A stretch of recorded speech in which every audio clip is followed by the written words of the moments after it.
3 ឆ្នាំមុនកន្លែងនេះគឺជាកន្លែងដែលខ្ញុំជាមួយប្តីខ្ញុំរៀបមង្គលការនឹងគ្នាតែឥឡូវនេះ3ឆ្នាំក្រោយគឺពួកខ្ញុំមកចូលរួមពិធីមង្គលការរបស់ប្អូនស្រីម្ដងខ្ញុំនេះមកញ៉ាំការគេណាតែបានអាំងប៉ាវច្រើនដូចពេលចូលនំចិនអញ្ចឹងបើចង់ដឹងថាមានសកម្មភាពអីខ្លះតោះយើងមកមើលវីដេអូជាមួយគ្នាតាមទំនៀមទម្លាប់សុខណាត់ប្តីខ្ញុំមកបងប្អូនមុនការមួយថ្ងៃគឺគេត្រូវញ៉ាំបាយជុំគ្រួសារជុំគ្នាសិនហើយម្ហូបវិញណាគឺដូចបងប្អូនឃើញអញ្ចឹងគឺឡើងពេញតុកហ្មងបន្ទាប់ពីញ៉ាំបាយថ្ងៃហើយគឺពួកខ្ញុំឆ្លៀតចូលលេងផ្ទះប៉ាម៉ាក់ក្មេកហើយចៃដន្យគឺនៅមុខផ្ទះមានស្រះចិញ្ចឹមត្រីតាមពិតត្រីទាំងអស់ហ្នឹងបងប្អូនគ្នាទៅជា baby ទេដោយសារម៉ាក់ក្មេកខ្ញុំទៅទិញមកតែដោយសារអ៊ីគាត់ចូលចិត្តត្រីហ៎ម៉ាក់ក្មេកខ្ញុំក៏ចោះចាប់ឲ្យអ៊ីលេងហ្មងទៅហើយអ៊ីកូនសំណប់ចិត្តខ្ញុំមកគ្នាអត់សូវមានឱកាសបានមកលេងនៅស្រុកទេបងប្អូនអញ្ចឹងពេលមកលេងម្ដងអូយគឺថាគាត់សប្បាយចិត្តមែនតើហើយមានកូនត្រីឲ្យគាត់លេងមួយកធននឹងទៀតណាបងប្អូនគាត់អត់ចង់មើលទូរស័ព្ទអត់ចង់អីទាំងអស់ហ្មងលួចលេងម្នាក់ឯងក៏អស់ចិត្តដែរហើយកន្លែងនេះវិញគាត់កាន់ទូរស័ព្ទខ្ញុំមកថតទេបងប្អូនអត់ដឹងថាគាត់លួចថតខ្លួនឯងណាហើយមើលគាត់ធ្វើមុខក៏តែឃើញគាត់សប្បាយចិត្តអញ្ចឹងក៏ពួកខ្ញុំសប្បាយចិត្តដែរអូខេបងប្អូនឥឡូវនេះគឺពួកខ្ញុំឆ្លៀតចូលលេងផ្ទះលោកតាលោកយាយណាមួយពួកគាត់ក៏ខានឃើញចៅទូតគាត់យូរដែរបងប្អូនឃើញតែនេះគឺលោកតាលោកយាយគាត់ដាំខ្លួនឯងបងប្អូនអូឡើងឆ្ងាញ់ហើយពេលមកលេងផ្ទះលោកតាលោកយាយម្ដងបងប្អូនគឺអត់ដែរខ្វះរបស់ញ៉ាំទេអង្គុយបានមួយស្ទុះណាបងប្អូនគាត់ចូលលាងផ្លែឈើមួយចានធំមកនេះបងប្អូនហើយផ្លែនេះស្តៀង blackberry អញ្ចឹងតែវាអត់ជូរទេបងប្អូនឡើងឆ្ងាញ់ឡើងផ្អែមហ្មងខ្ញុំនេះញ៉ាំឡើងជក់មាត់បងប្អូនបើសិនជាមានអំបិលមួយចានទៀតអូយអែមខ្លាំងមែនតើសម្រាប់ផ្លែនេះបងប្អូនស៊ីសិនវាមានតែមួយខែហើយពួកខ្ញុំហេមែនតើមកលើកនេះបានញ៉ាំបន្ទាប់ពីមកលេងលោកតាលោកយាយហើយឥឡូវនេះគឺពួកខ្ញុំជិះដើរលេងនៅចិត្តនឹងទីពួកអីប៉ះចំអាកាសធាតុបែបនេះបងប្អូនគឺថាអត់ក្តៅខ្លាំងហើយខ្យល់លហើយស្រួលទៀតបងប្អូនមើលកន្លែងនេះដូចទេសភាពនៅក្នុងគំនូឯងបងប្អូនឡើងស្អាតគាត់ទៅតឿននៅក្នុងគំនូរៀងបាសសក់បន្តិចអូឡើង fresh ហ្មងបើថាមានកណាត់ picnic មានអីវាថាយើងក្រៅធ្វើ picnic អីនៅក្នុ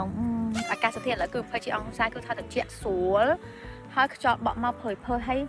អាខ្យល់អាកាសក្លិនវាគឺ fresh ទៀតចោតបក់រំភើយហើយអង្គុយនៅក្រោមម្លប់ដើមឈើអញ្ចឹងទេបងប្អូនអូយសំឡងខ្ញុំឡើងចង់គេងលក់ហ្មងនេះអូចាក់ដៃហើយចាយអង្គុយលើពោះខ្ញុំទៀតបើប្លង់កន្លែងនេះវិញបងប្អូនខ្ញុំមើលច្រឡំស្មាត់តែនៅ Switzerland ឆ្លៀតអូនអ៊ីគេលក់ក្នុងឡានខ្ញុំមួយឪវាប៉ាវាខ្ញុំអត់ដែរហៅប្តីខ្ញុំចុយបងប្អូនអូខេពីអ្នកខ្ញុំគឺចោះមកដើរលេងនៅក្រោមស្ពានបងប្អូនប្តីខ្ញុំនេះមើលទៅសប្បាយបងប្អូនអើយណែធ្វើដៃបេះដូងផងអីផងហើយអូយស្ពានគេវែងណាបងប្អូនហើយនេះខ្ញុំថតត្រែននៅចិនមួយច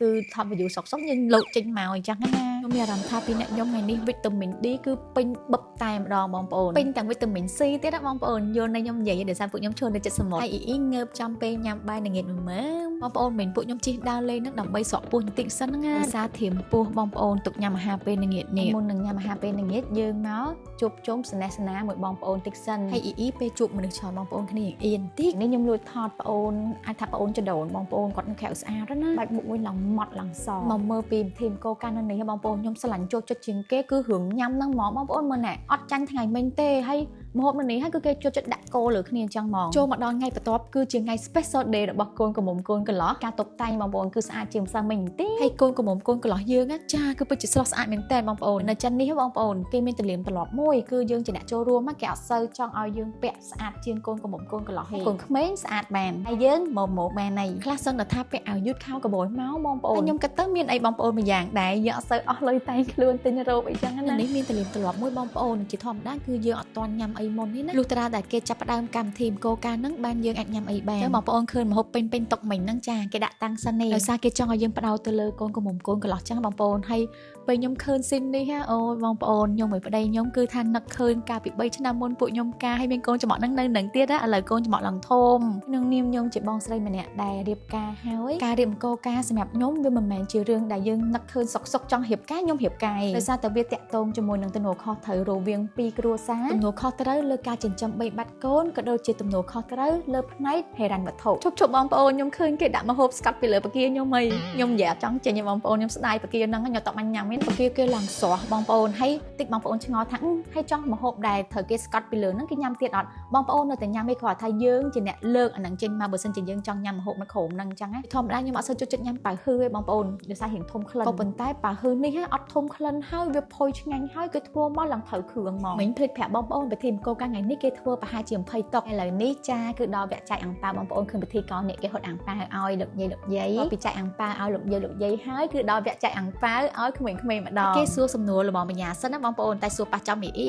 ឆ្លាតចេញដោយសារគាត់អត់ទាន់សូវចេះនិយាយអីច្បាស់លាស់ទេបងប្អូនហើយប៉ះគេសួរចឹងទីគាត់ឡើងអៀនដំបូងស្មានគាត់អត់បានរង្វាន់ទេតែបានរង្វាន់ដែរបងប្អូនបន្ទាប់ពីលេងហ្គេមហើយឥឡូវដល់វគ្គកូនក្រមុំកូនកន្លោះដើរចូលកែវជាមួយនឹងភ្ញៀវកិត្តិយសតាមតុចាបងប្អូន3ឆ្នាំមុនក៏ខ្ញុំដើរចូលកែវចឹងដែរហើយបងប្អូនមានចាប់អារម្មណ៍ថាគាត់នេះណាគេអត់គាត់នឹងឯងគឺជាកូនក្រមុំមានន័យថា3ឆ្នាំមុនគាត់គឺជាអ្នកកដោពួកខ្ញុំហើយឥឡូវ3ឆ្នាំក្រោយគាត់គឺជាកូនក្រមុំម្ដងបន្ទាប់មកទៀតនេះគឺដល់វគ្គមនុស្ស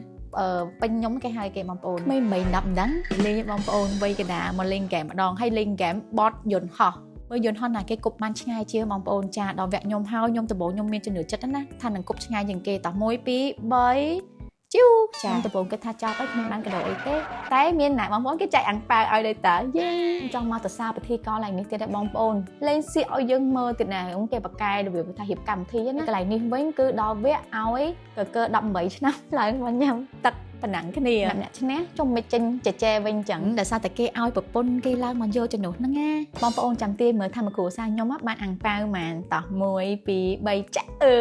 មិនធំតែប៉ុណ្្នឹងណាបងប្អូននៅក្រោមមានទៀតនេះណែបងប្អូនឡើងមកដុំហ្មងច្រើនដូចពេលចូលនំចិនចឹងហើយមិនធំតែបានអាំងប៉ាវឯងបងប្អូនមើលណាមាននំមានអីហើយបានហឹបកំណត់មួយទឹកផ្ទះទៀត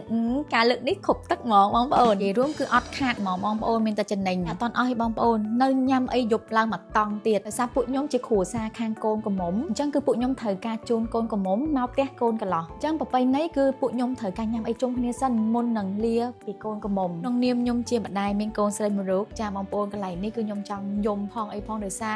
បាយមកពេលនេះចប់ហើយគឺមានថាកូនស្រីយើងគឺត្រូវនៅផ្ទះខាងកូនកន្លោះជារៀងរហូតតែមកកូនចំអកនេះចាគឺគ្នាអត់ដឹងខ្យល់អីទេអូខេបងប្អូនវីដេអូថ្ងៃនេះមានតែប៉ុណ្្នឹងយើងជួបគ្នានៅវីដេអូក្រោយនឹងទៀតបាយបាយ